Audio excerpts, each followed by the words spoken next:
ನಾನು ಈ ದಿನ ರವೆ ಗಂಜಿ ಮಾಡ್ಕೊಂಡು ಬಂದಿದ್ದೀನಿ.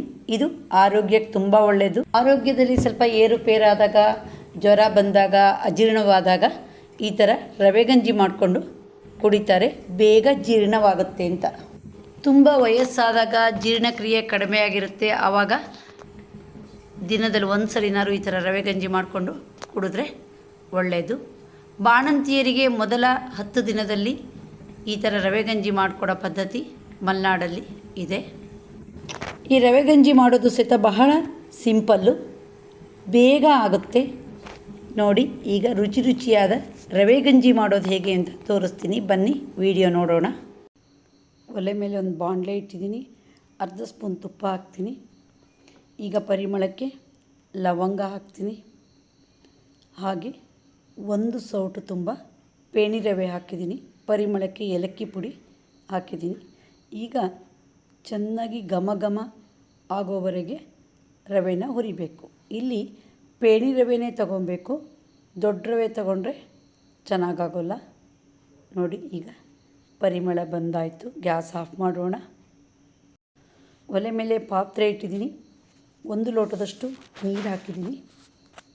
ನೀರು ಚೆನ್ನಾಗಿ ಕುದೀತಾ ಇದೆ. ಈಗ ಹುರಿದಿರೋ ರವೆನ ಹಾಕೋಣ. ರವೆ ಹಾಕಿದ ಮೇಲೆ ಸೌಟು ಬಿಡಬಾರ್ದು, ಅದು ಮೊಗುತ್ತಾ ಇರಬೇಕು, ಇಲ್ಲ ಅಂದರೆ ಉಂಡೆ ಕಟ್ಟಿಬಿಡುತ್ತೆ. ನೋಡಿ, ಈಗ ಕುದೀತಾ ಇದೆ. ರವೆ ಬೆಂದ ಮೇಲೆ ಸಕ್ಕರೆ ಹಾಕಬೇಕು. ನಾನಿಲ್ಲಿ 3 ಸ್ಪೂನಷ್ಟು ಹಾಕ್ತೀನಿ. ಈಗ ಮತ್ತೊಮ್ಮೆ ಸ್ವಲ್ಪ ಮೊಗ್ಚೋಣ, ಹಾಗೆ ಕುದೀಲಿ. ಈಗ ಅರ್ಧ ಲೋಟದಷ್ಟು ನಾನು ಹಾಲು ಹಾಕ್ತೀನಿ. ಹಾಲು ಹಾಕಿದ್ಮೇಲೆ ಒಂದು ಸರಿ ಚೆನ್ನಾಗಿ ಸೌಟಲ್ಲಿ ಕುಲ್ಕೋಣ. ಒಂದು ಸಣ್ಣ ಕುದಿ ಬರೋವರೆಗೆ ಕುದಿಸೋಣ. ಹಾಲು ಹಾಕದೇನೂ ಬೇಕಾದರೆ ಈ ಗಂಜಿನ ಕುಡಿಬೋದು. ನೋಡಿ, ಈಗ ರವೆ ಗಂಜಿ ಕುದ್ದಾಯಿತು. ಗ್ಯಾಸ್ ಆಫ್ ಮಾಡೋಣ, ಸ್ವಲ್ಪ ತಣ್ಣಗಾದಮೇಲೆ ಕುಡಿಯೋಣ.